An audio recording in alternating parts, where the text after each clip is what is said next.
Welcome, KOTA territory, to your KOTA's Political Pulse this Monday morning. First of all, I'm Humberto Giles-Sanchez. I'm joined by investigative reporter Blake Troli here this morning. We have a special interview for you. It's a nice Monday morning. First of all, how are you doing today? I'm doing very well. How are you? I'm doing good. Can you give us a little introduction about who you are, what you do here in KOTA territory? Absolutely, yes. I'm Levi Taglioli. I'm a college student at USD. I was an intern this last legislative session for the South Dakota Senate, and I run a PAC, Political Action Committee, called Conservative Students of South Dakota. Gotcha. And what's your experience so far with that? How's that going? It's going very well. There's definitely a lot of interest for something like that, yeah. Awesome. Yeah, well, we ran into Levi recently as Senator Mike Rounds was speaking in town, and I thought it would be really interesting to have you on to speak about this last legislative session. The first time I met Levi, I was introduced to him as I was just speaking with all the interns. We did a news story on all of the interns there, and that's kind of where we first connected. What did you make of this last legislative session as somebody who kind of watched it all unfold from behind the scenes? Yeah, no, it was a remarkable session. I had the privilege of working mainly for Senator Kevin Jensen and Senator Kurt Voigt. It was just really excellent to watch that from the inside. We definitely had an upset in June of 2024 where we had a lot more conservative legislators get into the Senate and the House of Representatives. I was actually speaking to one senator who said that last session a lot of those bills that passed would have had a vote of something like 32-3 and failed. So there was a massive political change there. I do think that some of the senators spent a lot of time on things that probably didn't need 3 hours of discussion on the floor, but you know, we did our best and they did our best, and it was just an excellent time.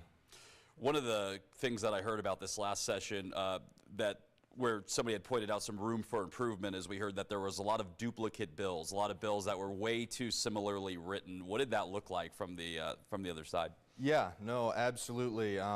Senator Sue Peterson, she's out of Sioux Falls, she actually asked me to compile all of the bills, resolutions on property taxes at one point, and I believe there were over 25 of them. Which, I don't quote that number exactly, but there were quite a few of them, and a lot of them said the same exact thing. It was narrowed down, obviously, at the end. There were not 25 or 26 that passed because there were a lot of duplicates in there. I know Helene Duhamel specifically, I think she had a bill that was 66 pages long. So I know with property taxes, yeah, it really came down to the wire, and I believe that the governor's bill was the only one to really pass that would actually change any laws, correct? And then aside from that, there was a study that was approved. I believe those were the two that made it through, correct? Yes, that's correct. And I do know that the governor's bill also left a lot to be desired with quite a few senators. Yeah, and the governor since then has rolled out his latest proposal. As somebody who I'm sure you met a lot of lawmakers out there, what kind of appetite do you think there is going to be for the governor's proposal? This would be allowing counties to have their own sales tax in order to offset some of these property tax costs. Yeah, you know, it's actually a pretty loud echo of something Kristi Noem said a couple years ago when I was watching her speak at a breakfast in Spearfish. She said something along the exact same lines, and I know that there's going to be some appetite for that, but a lot of lawmakers think that that doesn't go far enough. Do you think that a lot of lawmakers, though, will be open to this, given that the only way to get one of these sales taxes, one of these county sales taxes approved would be through the counties themselves? Yeah, I think it's the sort of idea that something is better than nothing. If we're not going to be able to get this entire range of the relief we want, then let's at least take this. And that's something that a lot of lawmakers are really good at seeing, and a lot of lawmakers aren't. So especially some of the newer lawmakers, they have a lot of very good ideas, but they all have the same ideas, which means that can tend to create a bunch of those duplicate bills. Right. And really quickly, you on the outside looking in, do you think that what was passed went far enough in your opinion? Personally, I don't think that it went far enough. We have pretty rampant property taxes specifically in South Dakota. I saw a figure that it's increased for some people as much as 80% since 2020. Which, if you're paying, let's say that you're on Social Security, if you're paying $4,000 and 2 years later you're paying $8,000, but your Social Security hasn't changed and then there's been inflation, what are you supposed to do? The challenge I saw with it when I was watching it, especially at the end there with 191, Senator Amber Holz's bill, that one really came down to the wire. And in its last hearing, what you really started to hear was a lot of panic almost, if you will, that this is going to shift taxes onto others. Do you think that's kind of the big, to me, that seemed like the big hurdle that I saw, was that if you're going to try to get something through, you almost have to figure out how to do it and minimize the impact on other taxpayers? Yes, yeah, that's absolutely correct. I appreciated Ms. Holz's bill. I thought it was a good bill. There were some things in there that I didn't entirely agree with, but I think that it was decent. As far as the reallocation of taxpayer money, that all goes down to the counties, and the counties are usually going to reallocate that tax burden onto corporations rather than individual taxpayers. And if it were put onto individual taxpayers, it's not going to be a huge amount, especially in the way that that bill's written. It seems like when you talk about there was an appetite for more, I'm curious what you think, but I'm also curious if you think that this next session we're going to hear a lot more about spending as opposed to just property tax cuts. It seemed like I started to hear some rumblings about spending towards the end there. Yep, yeah. I actually read a news story. It was on the federal government in Congress, but it certainly applies over here as well in our legislature. You can talk about cutting taxes all you want, but if you don't cut spending, it means nothing. And the same exact thing happens here in South Dakota. We talk about cutting taxes, but we still spend ridiculous amounts of money. Like the prison, it was going to spend close to $900 million once we got out of there. That was shot down, but then as soon as that failed, we started hearing whisperings of $1 billion prison. That's ridiculous. $1 billion on a prison for 1,500 prisoners. What's going on? That's the amount that we spend on education, public education here in South Dakota. $1 billion for a prison I believe we don't need. I got to work a lot on this with Kevin Jensen. I could spend 2 hours here with you guys on that prison. Well, let's talk about the prison. Yeah. I mean, hey, why not? Let's do it. This is a free-form show. Yeah. Go for it, yeah. The governor has put together the task force to figure out exactly, what to do to get some sort of prison project going through. Yeah. Have you been following that process, and what do you make of it? Yeah, I have. So Kevin Jensen, he had a bill right there at the end. It was crossover day. For those that don't know what crossover day is, that's the last day you have to get a bill out of its house of origin. So if you have a Senate bill, crossover day, it needs to get out or it's dead. No way to bring that back. So his bill, it ended up failing, but it would have created a task force that would have, I don't know the exact specifics, but I know some notable things were an ex-convict. It would have sheriffs, a couple lawmakers, but then a couple just citizens, members of the South Dakotan society. And I thought that was a great bill. And the governor and his allies, they shot that down and they decided that this task force would be better. I have some qualms about that. I'm not entirely sure if that's great, but the task force is, of course, better for nothing, or better than nothing, excuse me. I think that the prison itself is a massive waste of money. So Jamison Annex is the high security prison that we currently have here in South Dakota. Its max capacity is 500 people, and we actually have about 250 to 300 max security prisoners. So Jamison Annex, it's not full. Then they come with this proposal to build a 1,500 bed maximum security prison, and they'll tell you that's not who's going to be in there. Why build a max security prisoner if you're going to put medium security prisoners in there? That's a waste of money, and it's also harmful to the people. Harmful to the people that are in there. If you put a medium security convict in a high security prison, that's unnecessary. So it's also a huge waste of money. I think the number would have been $41 million a prisoner in that prison. Plus, like to the city of Lenox, they'd be spending $50,000 a month just for water. Plus, you got to build that road 4 miles out into the middle of nowhere, another $25 million. Just a massive expense to the people. What I would ask you, though, is what you think should be done, because I know there are concerns about the status of the current prison, though, that they are looking to, I guess you could say, modernize, for a lack of a better terms. But we have heard some concerns about the conditions there. What do you think would be an appropriate way forward to address that maybe this prison needs to be modernized, but also to address the concerns like you're speaking about, that this proposal was just too expensive. Yep. So there was a study commissioned, I think back in 2021, called the DLR study. It's publicly available online. And it's about 120 pages. It's a very difficult read. I would not recommend it. The abstracts does a very good job, but it recommended 8 additions to the Department of Corrections across the facilities in South Dakota. A smaller maximum security prison than the one that was proposed, that would cost $300 million. And then another $300 million to renovate and revamp the other facilities across South Dakota. For a total cost of $600 million, you're getting 8 additions or renovations to existing facilities and a brand new prison, instead of spending $800 million to $1 billion on one new prison, and you're still left with all of these disgusting mishaps within the Department of Corrections in those prisons.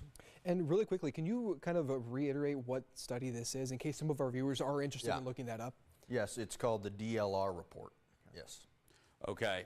I do want to move forward if we can, unless you have any more on this one. I guess as we talk about proposals in South Dakota yesterday, kind of a major development in the South Dakota business community. Governor Roden talked about the possibility of TikTok landing in South Dakota. Now, I'll just kind of bring everybody forward on this. There is a company based in Wyoming, Rasner Media, that's made a near $50 billion bid to purchase TikTok. Keep in mind, President Trump has told TikTok either you sell or you face a U.S. ban. He's kind of given them that ultimatum. So bids have come forward. This includes from Amazon and others. I mean, this is one of quite a few bids that have been made on this. However, Governor Roden and now the South Dakota Retailers Association, the State Chamber of Commerce, they're backing Rasner Media. And yesterday, we'll go to this clip, we spoke with Governor Roden about this, about the fact that he had direct conversations with Rasner Media about bringing TikTok to the Rushmore State. We'll take a look. For Rasner Media, you are supporting their acquisition of TikTok. And I know that you guys have kind of backed them as who you want to see take the reins at TikTok. Why do you feel that they are the right new purchaser of that company? Well, I had a long conversation with them just a day or two ago, and I was impressed. I don't know a great deal about their company, but I can speak to the interest of South Dakota in locating that here. The more I thought about it, I thought, how poetic would it be for South Dakota to be the resting place for TikTok, an American-owned TikTok.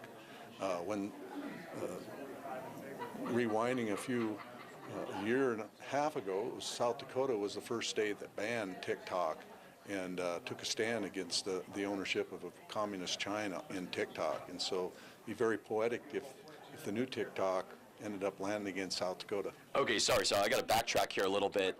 Okay, well, I just got to backtrack here a little bit, because when I read into the company, it was a Casper-based company, but the idea would be to actually headquarter TikTok here in South Dakota. Well, that's the conversation we had was the potential for them siting in South Dakota, and from my perspective, I think we would welcome with open arms. Last question here. How likely do you think it would be that TikTok would land here based on the conversations that you're having? I will just say this.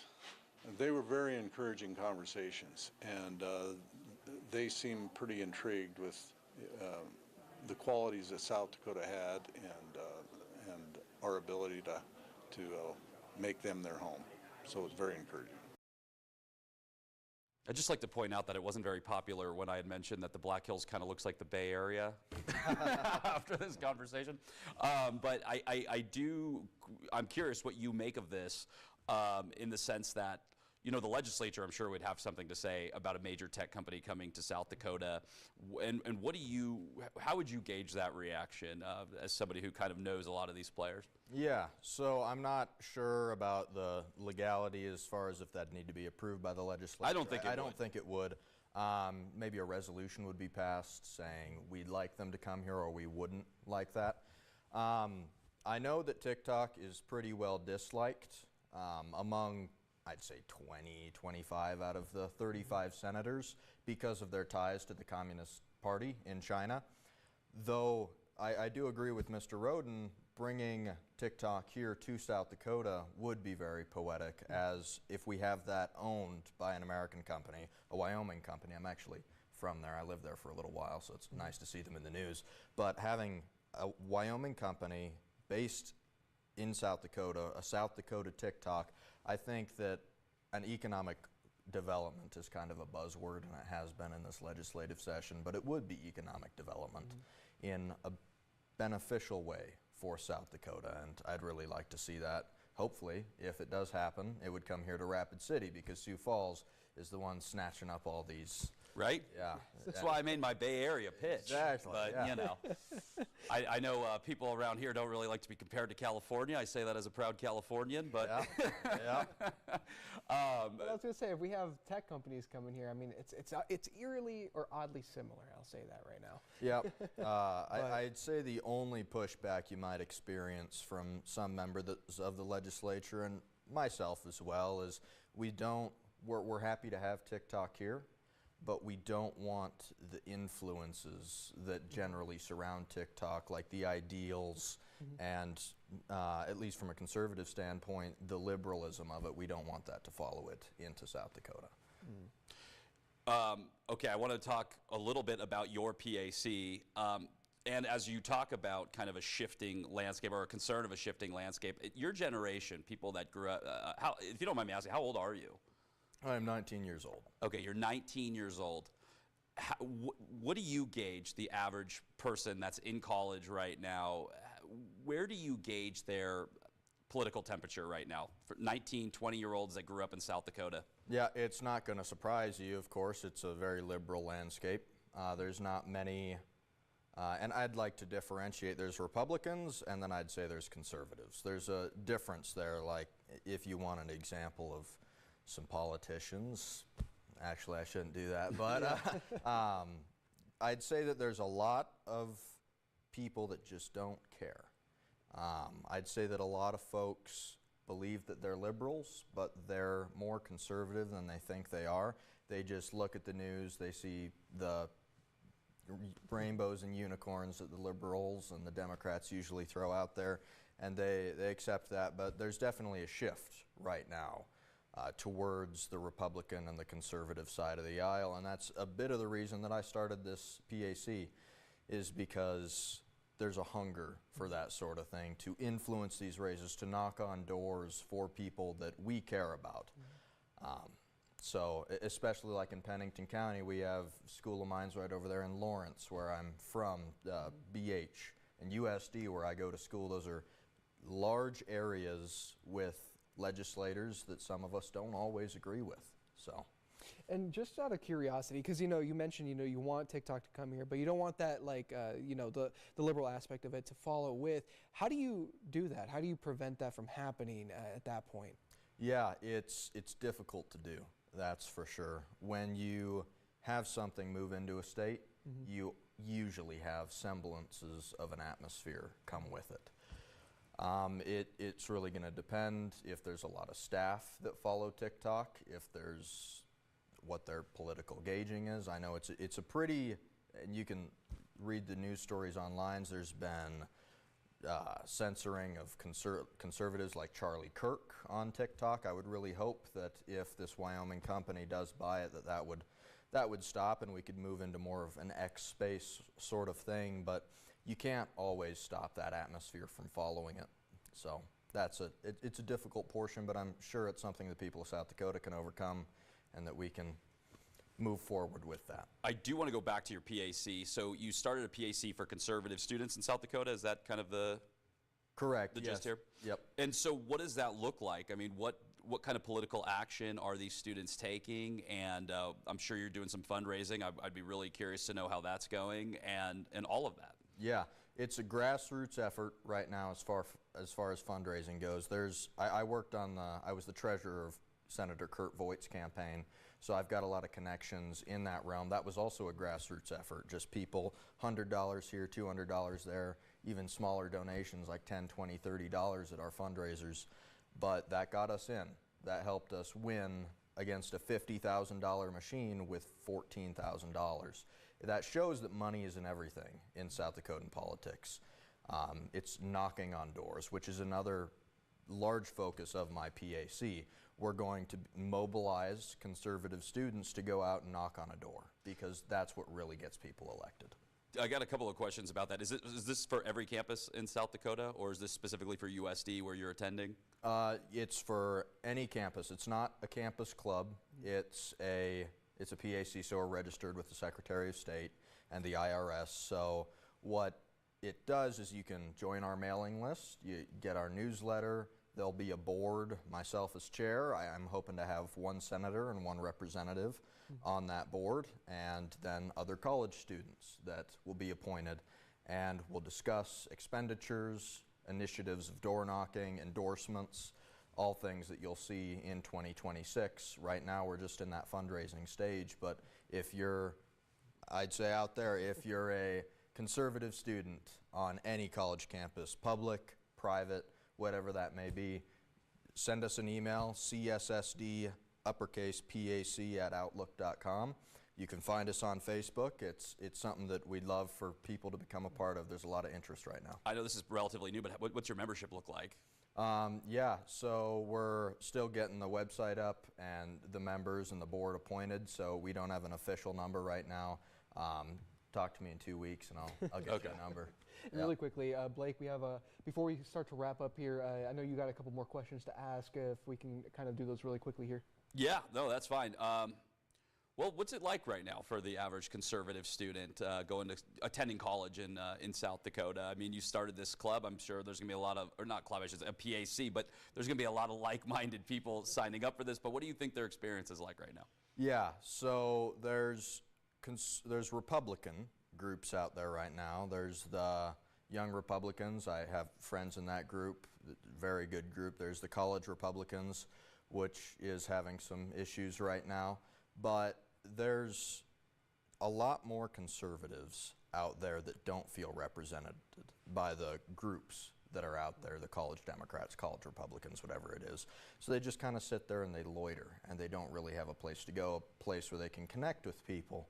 And it's a bit frustrating, to be honest with you, because when you're a college student, you're told when you go to college you're going to learn things, you're going to get involved, but when you go there and there's not people that you know how to connect with that have that similar lifestyle, that similar way of thinking, you can be a little dismayed sometimes. I have to ask you this.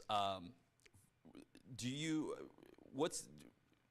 ever connect with people on the other side of the aisle, and do you see a lot of that kind of civil engagement on college campuses? We like to talk about this, is like what seems to be the relationship between the two sides right now. So if you're on a college campus and you're a conservative student versus a liberal student, what does that look like right now? Yeah, no, so a lot of liberals, a lot of Democrats you'll find, obviously very agreeable people, like Jamie Smith, for example, senator out of Sioux Falls. I disagree with him on approximately 1% of issues, but I like him. He's a great guy. We formed a friendship while I was there in the Senate. And I have lots of friends that are Democrats on USD's campus and on other campuses. So there's definitely civil engagement. I participated in a debate between the college Republicans and the college Democrats during USD's homecoming, the D-Days, this last fall. And it was respectful. That's the way it's supposed to be. You can be conservative, you can have those strong-willed beliefs, but that doesn't mean you have to be disagreeable, and that's the same for liberals and Democrats. So there's not as much animosity as the news, not you guys, but the larger organizations, some of the podcasters would have you believe. Mm-hmm. I do have animosity towards McDonald's when they pull the McRib. Yes. You know, once they put it in front of you and then they take it. Take it away, it's kind of disheartening. It's a lot. I guess, could we, one final? We get one. So, you know, you guys are you're obviously in the next generation of people who are going to be pretty politically active. Are you hoping to see that civil engagement kind of come back together to get to that kind of, if you will, older statesman style politics that we saw, you know, some generations ago? Because right now, on the national level, we do see a lot of heat between the two parties. Yep, yeah. I'd say that social media had a massive part to play in the change of our politics. You now have what I would call influencers in Congress, in the Senate, in the House of Representatives. And it's not a good thing. I see like AOC go out there and do all these weird TikTok stuff, and I as a member of the conservative community, and I speak for a lot of my Democrat friends, I think, as well, when I say this, is that's not something we like to see. We like to see the older statesmen, the Ronald Reagans, the Calvin Coolidges, that are able to talk, they're able to speak well, eloquently, and not change accents in every speech. It's something that we definitely would like to see come back, and it's something that I would like to be a part of. All right, well, thank you for joining us here on KOTA's Political Pulse. It's been a pleasure to talk to you. As for you watching right now, thank you for tuning in this Monday morning. We hope you enjoyed. We hope to see you back here again next Monday for another episode. But for now, we hope you have a wonderful rest of your Monday morning. We'll see ya.